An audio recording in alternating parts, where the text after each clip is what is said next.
Saudara-saudari yang terkasih dalam Kristus, salam jumpa, salam sehat, berkah dalam.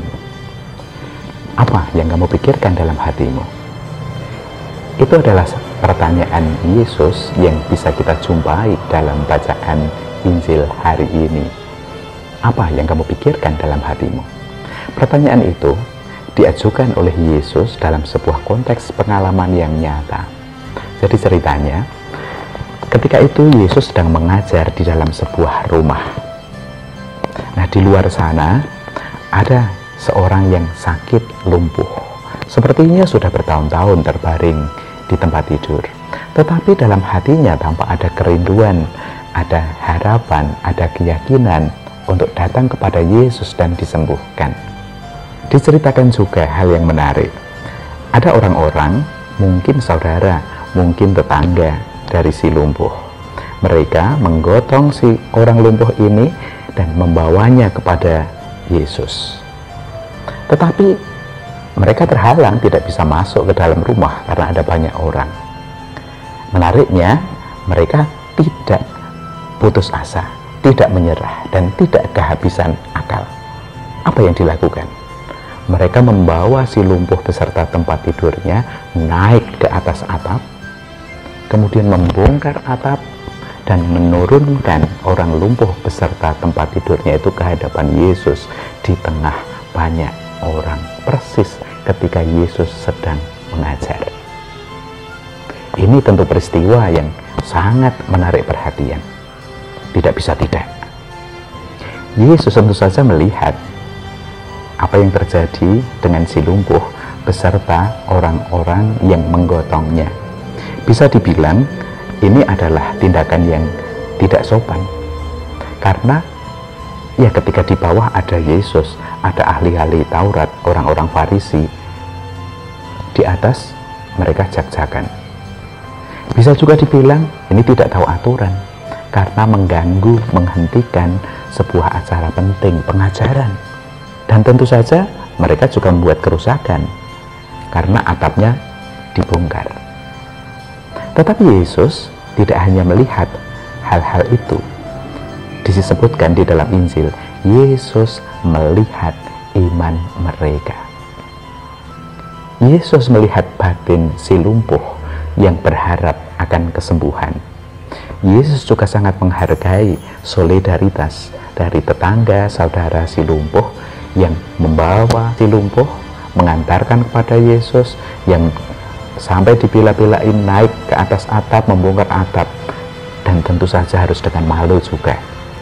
Dan Yesus tentu menghargai usaha serta ide kreatif untuk memperjuangkan kesembuhan si lumpuh ini. Itu menggambarkan kesungguhan hati. Maka penginjil memberikan catatan, Yesus melihat iman mereka. Karena melihat iman mereka itulah, maka Yesus tidak mempermasalahkan kesalahan, ketidaksopanan, ketidaktahu aturan orang-orang itu. Kepada mereka, Yesus berkata, "Hai saudara, dosamu sudah diampuni." Nah, saudara-saudara yang terkasih, apa yang dipikirkan oleh orang-orang Farisi, ahli-ahli kitab, ketika melihat semua peristiwa itu diceritakan? Mereka justru sibuk dengan pikiran mereka sendiri. Ini salah, ini pelanggaran, ini menghujat Allah. Tepat, saudara-saudara, disinilah Yesus memberikan pertanyaan itu. Apa yang kamu pikirkan dalam hatimu? Saudara-saudari terkasih, setiap hari tentu ada pengalaman nyata. Tetapi kita bisa saja seperti orang-orang Farisi dan ahli-ahli Taurat itu, sibuk dengan pikiran sendiri, sibuk dengan keyakinan kita sendiri. Maka pengalaman seberapapun dahsyatnya itu tidak akan mampu untuk mengubah hidup kita. Ada orang menderita, ada orang berjuang, ada orang jatuh, dan sebagainya. Itu dapat kita lihat, tetapi segera saja lewat.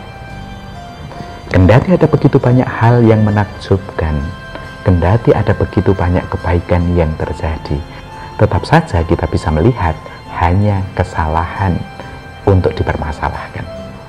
Hati-hati, rasa diri paling benar, rasa benci pada orang, rasa penolakan terhadap situasi bisa dengan mudah menjebak kita, seperti halnya menjebak orang-orang Farisi dan ahli-ahli kitab, sehingga mereka dan juga demikian kita tidak bisa melihat, tidak bisa menghargai kebaikan yang terjadi di depan kita.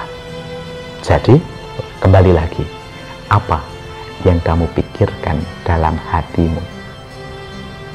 Saudara-saudari terkasih, yuk kita bawa pertanyaan ini sepanjang hidup hari ini. Kita bersama berjuang agar pikiran, agar hati kita dipenuhi dengan kebaikan. Dengan itu kita akan bisa melihat, kita akan bisa menghargai setiap kebaikan yang terjadi di sekitar kita, kebaikan yang terjadi dalam diri orang-orang yang kita jumpai, kebaikan di dalam segala hal. Hanya dengan begitu kita akan bisa melihat betapa Allah yang maha baik berada di belakang semua kebaikan itu. Berkata